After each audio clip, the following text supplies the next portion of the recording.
12வது உணவகம் ஆண்டாள் உணவகம். அந்த சேத்தனனுக்கு எங்கேயும் சோறு கிடைக்கவில்லை. ஆகையினால் அவன் தன் ஊருக்கே செல்ல நினைத்து திரும்பிய போது ஒரு 5 வயது நிரம்பிய ஒரு அழகான பெண் குழந்தை கையிலே கிளியை வைத்து கொண்டு வருவதை பார்த்தான். அந்த குழந்தை அவனை நெருங்கி வந்தபோது கண்ணை மறுபடியும் கசக்கிக் கொண்டு உற்று பார்த்தான் அந்த சேத்தனன். அழகான தேஜஸுடன் கூடிய முகம், தலையிலே கொண்டை, சூரிய சந்திரன் இரு பக்கமும் இருக்க நடுவிலே நெற்றிச் சுட்டி, 2 மூக்கிலும் 8 வைர பேசரி, புல்லாக்கு, காதிலோ அழகான குட்டி வைர ஜிமிக்கி, நெற்றியில் ஸ்ரீசூர்ணத்துடன் கூடிய திருமண் காப்பு, கழுத்திலோ காசு மாலை, சின்ன ரத்தன அட்டிகை, முத்துச்சட்டையில் வங்கி, கை விரல்களில் மோதிரம், இடுப்பிலோ தங்க ஒட்டியானம், நீல நிற வெல்வெட் பாவாடையில் அழகான குட்டி குட்டி மயில்கள், யானைகள் போன்றவற்றால் வேலைப்பாடு. இப்படி சர்வாவித அலங்கார பூஷணையுடன் கூடிய அந்த பெண் குழந்தைதான் பெரியாழ்வாருடைய திருமகளான ஆண்டாள். அவளை பார்த்ததும் இந்த சேத்தனனுக்கு மகிழ்ச்சி பொங்கியது. அதற்கு காரணம் பெரியாழ்வார் சொன்ன வார்த்தை, என் பெண் இருந்தால் உன் பசியை கட்டாயம் போக்கியிருப்பாள் என்று சொன்னாரே. அவர் சொன்ன பெண் பிள்ளை இவளா என்ற சந்தேகம் இருந்தது. அதனால் அந்த குழந்தை செல்லும் திசையே நோக்கி கொண்டிருந்தான் இந்த சேத்தனன். அப்போது அந்த பெண் குழந்தை பெரியாழ்வாருடைய திருமாளிகைக்குள் சென்றது. அதை பார்த்தவுடன் இத்தனை நேரம் வாடி வதங்கி இருந்த அந்த சேத்தனுடைய முகம் பிரசன்னமாகியது.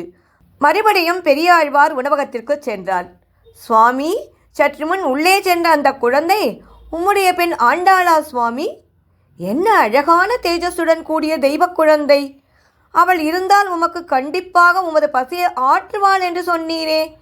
அந்த குழந்தையிடம் பசியுடன் ஒரு சேத்தனன் வந்திருக்கிறான் என்று சொல்லும் சுவாமி என்று உரக்க கூறினான். உடனே பெரியாழ்வார், அம்மா கோதாய், உன்னை பார்க்க வேண்டும் என்றும் நீதான் சேத்தனர்களுக்காக பிரசாதத்தையும் அருளையும் பொழிவாய் என்றும் வாசலில் ஒருவர் காத்து கொண்டிருக்கிறார், போய் பார் குழந்தாய் என்று கூறியதும் அந்த பெண் குழந்தையான ஆண்டாள் வெளியே வந்தாள். அவனுக்கு நல்ல வஸ்திரங்களை கொடுத்து உடுத்திக்கச் சொன்னாள். பிறகு அந்த சேத்தனனை கடாட்சித்து அவனுக்கு பால் சோறு மூட நெய் பெய்து முழங்கை வழிவார கொடுத்ததோடு அல்லாமல் கூடியிருந்த அனைவருக்கும் அந்த பிரசாதத்தை அருளினாள் ஆண்டாள். ஆடை உடுப்போம், அதன் பின்னே பால் சோறு மூடனை பெய்து முழங்கை வழிவார கூடியிருந்து குளிர்ந்தேலோர் எம்பாவாய் என்று ஆண்டாள் ஒருத்திதானே அருளி செய்தாள். மற்ற ஆழ்வார்கள் யாவரும் நாக்கை கொண்டு எம்பெருமானை மட்டும் பாடுவேன் என்றும் அமுதூரும் என்றும் அருளி செய்தார்களே தவிர பிரசாதத்தை பற்றி பேசவே இல்லை என்று சொல்ல வேண்டும். பெரியாழ்வார் மட்டும் அவருடைய பாசுரங்களில் சீடை, லட்டு, அப்பம் போன்றவற்றை அருளி செய்திருந்தாலும் அவை கண்ணபிரானுக்கே என்று அருளி செய்தார். பெரியாழ்வார் பெண் பிள்ளையாய் அவதரித்த ஆண்டாள் மட்டும்தான் எம்பெருமானுக்கு 100 தடா வெண்ணையும் 100 தடா அக்கார வடிசிலும் எம்பெருமானுக்கு சமர்ப்பித்தாள். அதே போல அவளுடைய குழந்தைகளான நமக்கும் பால் சோறு, அதாவது க்ஷீராண்ணம் கொடுத்தாள். அவள் புருஷகார பூத்தையான பூமி பிராட்டியின் அம்சமல்லவா? ஆகவே எம்பெருமானுக்கும் சேதனனுக்கும் நடுவில் நின்று இருவரையும் திருப்திப்படுத்தினாள். ஸ்ரீகிருஷ்ணனையும் நந்தகோபரையும் விடாத யசோதையை பிராட்டியைப் போலே என்று பிள்ளைலோகாச்சாரிய திருவாக்கை மெய்யாக்கினவள் ஆண்டாள் நாச்சியார்தான் என்பதில் எள்ளளவும் சந்தேகமில்லை. இவ்வளவு நேரம் சோறு கிடைக்காமல் கஷ்டப்பட்ட ஒரு சேத்தனனுக்கு ஒரு பெண் பிள்ளையால் தான் நெய் மணக்க மணக்க பால் சோறு கிட்டியது. ஒருவருக்கு பிக்ஷையிடும் அதிகாரம் ஒரு பெண் பிள்ளைக்குத்தானே உண்டு. உபநயனத்தின் போது கூட பவதி பிக்ஷான் தேகி என்று பெண்டிர்களைத்தானே விழிக்கிறார்கள், ஆண்களை அழைப்பதில்லையே. சந்நியாசிகளுக்கு பிக்ஷையிடும் அதிகாரமும் பெண்களுக்குத்தான் உண்டு. அது ஏன் அந்த காலத்தில் பிச்சை வாங்கிக் கொள்ளுபவன் கூட அம்மா தாயே பழைய சோறு இருந்தா போடுங்கம்மா என்று தானே விழித்தான். அப்பா சாமி சோறிடுங்கள் என்று சொல்லவே இல்லையே. இக்காலத்தில் பிச்சைக்காரனும் இல்லை, பழைய சோறும் இல்லை.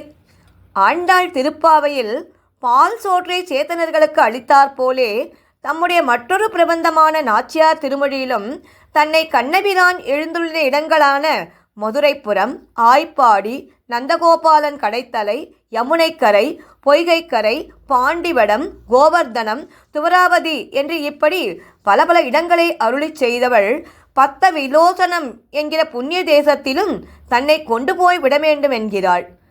பத்த விலோசனம் என்றால் என்ன? அதனுடைய வரலாறு தான் என்ன? இப்பொழுது பார்ப்போம்.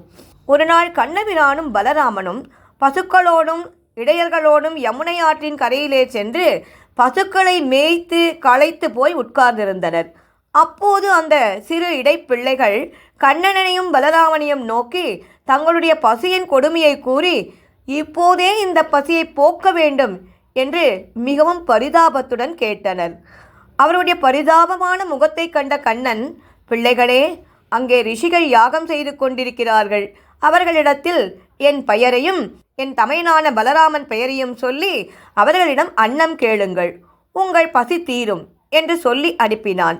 இடைப்பிள்ளைகள் போய் கேட்டும் அந்த முனிவர்கள் காது கொடுத்து கேளாததால் மறுபடியும் கண்ணனிடம் வந்து விஷயத்தை தெரிவித்தார்கள். கண்ணபிரான் புன்முறுவல் செய்து கொண்டே, நீங்கள் ரிஷிகளுடைய தர்மபத்தினிடத்தில் போய் கேளுங்கள் என்று சொன்னான். உடனே அவர்கள் மறுபடியும் ரிஷி பத்தினிகளிடத்தில் சென்று கண்ணனும் பலராமனும் பசுக்களை மேய்த்து களைத்து வந்திருக்கின்றனர். அவர்களோடு நாங்களும் மிகவும் களைப்பாக இருக்கிறோம். எங்கள் பசியை நீங்கள்தான் போக்க வேண்டும் என்று வேண்டினார்கள். உடனே அந்த ரிஷி பத்தினிகள் ஸ்ரீ கிருஷ்ணநாமம் கேட்ட அளவிலேயே பரமானந்தம் அடைந்து மயிர் கூச்செறிந்தார்கள். பலவிதமான அன்னங்களை எடுத்துக்கொண்டு வந்து யமுனை ஆற்றங்கரையில் நம்பி மூத்தபிரானையும் கண்ணபிரானையும் சேவித்து அன்ன வர்க்கங்களை சமர்ப்பித்து பரமானந்தம் பெற்றார்கள் என்பது ஸ்ரீ பாகவதத்தில் தசமஸ்கந்தத்தில் உள்ளது.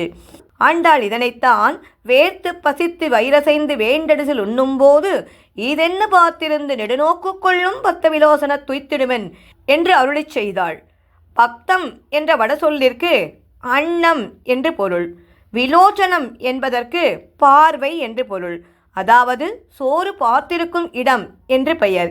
இப்படி ஆண்களாயிருக்கும் ரிஷிகள் கொடுக்க மறுத்த உணவை ரிஷி பத்தினிகள்தான் கண்ணனுக்கு கொடுத்தார்கள். இதனால் பிக்ஷையிடும் அதிகாரம் பெண்களுக்குத்தான் உண்டு என்பது தெள்ளத் தெளிவு. அதனால்தான் 12 ஆழ்வார்களிலே ஒருத்தியான ஆண்டாள் மட்டும்தான் பக்தனுக்கு சோறிட்டதால் ஆண்டாள் அளித்த விருந்து மிக மிக சுவையானதாகும். ஆழ்வார் எம்பெருமானார் ஜீயர் திருவடிகளே சரணம்.